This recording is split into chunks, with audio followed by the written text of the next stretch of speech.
Assalamualaikum warahmatullahi wabarakatuh. Bismillahirrahmanirrahim. Alhamdulillahirabbil alamin. Shalatu wassalamu ala asyrafil anbiya'i wa imamil mursalin sayyidina wa maulana Muhammadin wa ala alihi wa sahbihi ajma'in. La haula wala quwata illa billahil aliyil azim. Amma ba'du. Marilah kita mulai kuliah kita pada hari ini dengan membaca basmalah bersama. Bismillahirrahmanirrahim. Hari ini kita akan membahas tentang ilmu nasakh di dalam hadis. Nasakh sendiri secara bahasa artinya adalah menghilangkan ya atau memindah ya. Seperti nasakhtu nasakhat asyamsu adzilla ay azalathu. Ya, artinya matahari menasakh ya, menghilangkan bayangan. Kemudian yang kedua bermakna an-naqlu. Seperti nasakhtu al-kitaba, artinya saya menasakh ya, saya memindah ya atau mengcopy suatu kitab. Nah, nasakh sendiri itu di dalam Quran atau di dalam hadis adalah membatalkan hukum ya, dalam ayat atau hadis, dan lafadz keduanya ya, baik yang nasikh maupun yang mansukh itu masih ada. Tetapi terkadang juga lafadz itu tidak ada ya, dinasakh sekaligus lafadznya. Kemudian pengertiannya naskh adalah raf'ul hukmi asy-syar'i bidalilin syar'iyyin mutaakhirin. Jadi mengganti ya, menghilangkan hukum syar'i ya dengan dalil syar'i yang datang belakangan. Jadi dalil syar'i yang pertama itu dinasakh dengan dalil syar'i yang kedua. Nah, syarat-syaratnya apa saja? Yang pertama bahwa hadis yang dinasakh ya, hadis yang mansukh itu berupa hukum yang syar'i ya. Jadi bukan hukum yang ghairu syar'i ya. Jadi semuanya harus syar'i, hukman syar'iyan. Kemudian yang kedua, yang nasakh itu juga dalil syar'i, bukan dalil akli. Ya, jadi kedua-duanya harus sama-sama dalil syar'i. Hukumnya juga hukum syar'i. Kemudian nasikh ya, hadis yang menasakh itu datang terakhir ya dari hukum yang pertama. Jadi kalau datangnya bersamaan ya, itu bukan namanya nasikh mansukh. Nah, kemudian apa perbedaannya antara nasikh mansukh dengan mutlaq muqayyad atau takhsis am ya? Am khas itu bedanya apa? Nah, di sini perlu dibedakan ya, bahwa nasakh ini hukum yang pertama itu hilang, yang kedua masih. Nah, kalau mutlaq muqayyad itu keduanya tidak bertentangan ya. Jadi tidak menghilangkan hukum yang lain ya, hanya di yang pertama mutlaq ya secara umum, kemudian yang muqayyad ini ada kaitan-kaitan tertentu. Nah, jadi tidak menghapus yang mutlak. Ya.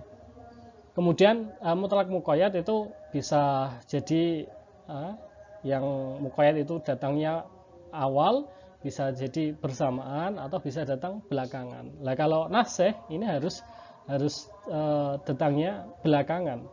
Kemudian perbedaan antara nasikh mansukh dengan am dan khas.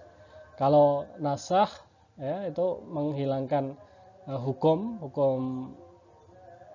hadis yang pertama. Kalau takhsis ini mengkhususkan ya, jadi mengkhususkan, mendetailkan ya, yang am. Nah, kemudian kalau nasikh mansukh itu harus ya datang belakangan ya, hadis yang menasakh harus datang belakangan ya. Tidak boleh mendahului atau bersamaan. Nah, kalau takhsis ya, kalau menurut Hanafiyah ini ya, ini harus berbarengan ya di dalam ini turunnya ayat atau adanya suatu hadis. Kalau yang lain bisa jadi khos itu mendahului am ya, atau bisa juga datang belakangan yang khos itu. Nah, itu perbedaannya. Kemudian tanda-tanda nasakh apa saja? Yang pertama adalah penjelasan Nabi Shallallahu Alaihi Wasallam bahwa suatu ayat itu hadis itu dinasakh. Misalnya di dalam Ibnu Shalah ya, di Ulumul Hadis, Ma'rifatu Anwa'i Ulumul Hadis dijelaskan mithaluhu qauluhu alaihi salatu wassalamu kuntu nahitukum an ziyaratil kuburi fazuruha. Nah ini fazuruha. Maka ketika itu ya kuntu kemudian fazuruha. Nah, dulu Nabi pernah melarang untuk ziarah kubur, tapi kemudian ziarahlah. Ini nasih mansuh. Kemudian juga ditunjukkan oleh lafadznya sahabat ya. Misalnya hadisnya Jabir bin Abdullah, kan akhirul amrayni min Rasulillah sallallahu alaihi wasallam tarkul wudu'i mimma massat an-naru. Jadi yang terakhir ya dari ibadahnya Kanjeng Nabi itu bahwa Kanjeng Nabi tidak berwudu lagi ketika memakan makanan yang dimasak dengan api. Itu sebelumnya kalau masak dengan api makanannya itu Nabi berwudu, tapi di akhir-akhir Nabi tidak melakukan wudu. Artinya memakan makanan yang terkena api, masaknya dengan api itu tidak membatalkan wudu. Nah ini juga kaitannya nanti terkait dengan tawarihul mutun gitu. Ini sangat penting. Jadi mengetahui matan yang awal ya, yang akhir seperti apa. Itu.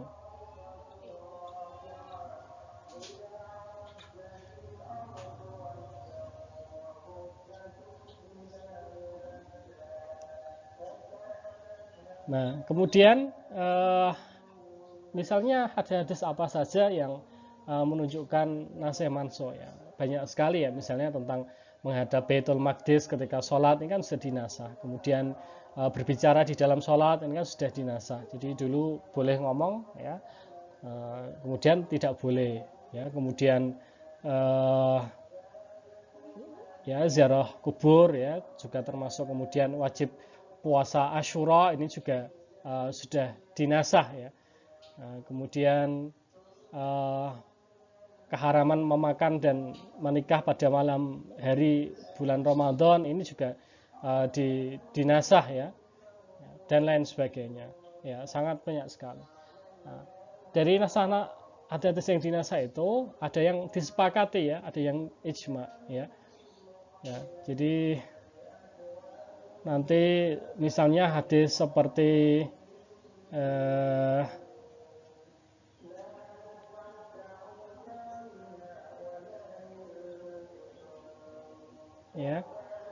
misalnya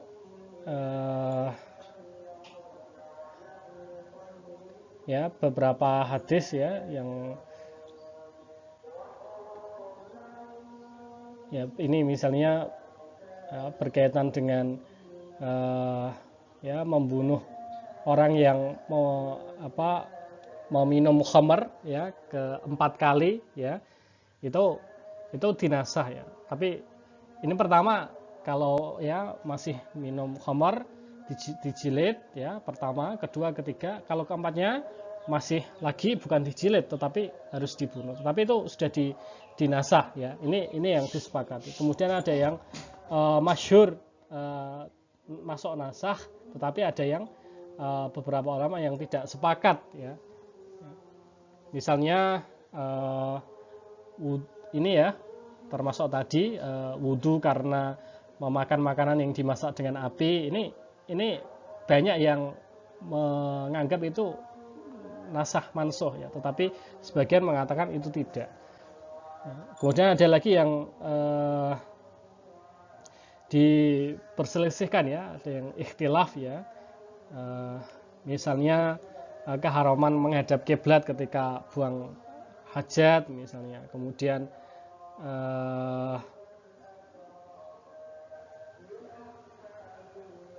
apa ini ya, kulit bangkai hewan ya, sucinya kulit bangkai hewan karena sudah disamak misalnya, itu yang terjadi perbedaan di dalamnya, dan banyak sekali ya.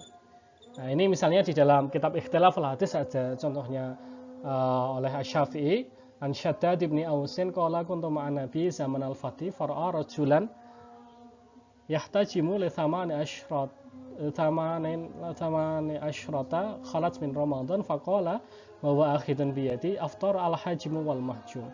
Jadi ketika ini Syaddad bin Aus mengatakan bahwa Kanjeng Nabi mengatakan ya, aftar al-hajim wal mahjum.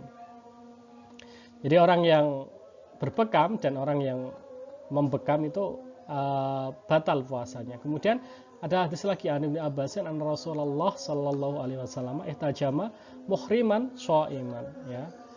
Tapi hadis yang lain ini Kanjeng Nabi melakukan bekam ya ketika ihram ya, dan juga ketika puasa. Qala Asy-Syafi'i wa sama Ibnu Ausin an Rasulullah sallallahu alaihi wasallam amal fathi wa lam yakun yauma idzin muhriman. Lah Syaddad bin Aus ini riwayatnya ketika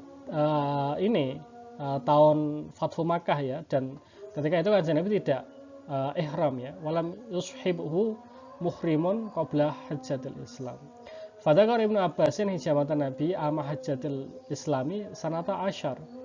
Ya, kemudian Ibnu Abbas menyebutkan bahwa Nabi berbekam ya pada ini ketika haji tahun ke-10. Wa haditsu afdal haji wal mahjub fil fathi ya, fil fathi tanah samanin qabla hijjatil Islami fi sanatain.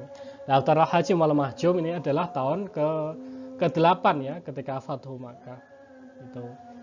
Maka kedua hadis ini ya, yang satu dinasah, yang satu menasah. Nah, harus diketahui mana yang datang awal, mana yang datang akhir. Ya. Dengan mengetahui mana yang awal dan yang akhir, maka kita bisa mengetahui hadis yang dihapus hukumnya ya, kemudian mana yang menghapus. Kitab-kitabnya antara lain ya di Ikhtilaf al-Hadis karya Imam Syafi'i itu banyak, kemudian Al-Itibar fin Nasikh wal Mansukh karya Hazimi ini juga banyak contoh-contoh di dalamnya. Itu. Atau misalnya nanti di syarah-syarah hadis juga sangat banyak ya keterangan-keterangan tentang nasikh mansukh. Nah, oleh karena itu tawarihul mutun, kemudian asbabul wurud dan lain sebagainya ini juga berperan ya, termasuk juga nanti ta'arud adillah ya, hadis-hadis musykil, hadis-hadis yang mukhtalif itu harus diketahui ya untuk menentukan bagaimana status hukum-hukum yang ada di dalam suatu hadis. Jadi memahami hadis itu ya banyak ilmu ya, banyak pengetahuan yang harus dikuasai, tidak hanya terjemahan saja atau satu hadis saja kemudian nanti dibuat dalil ke sini ke sana, dan nanti itu akhirnya memaksakan suatu hadis tanpa mengetahui artinya. Itu ya tentang ilmu nasakh fil hadis.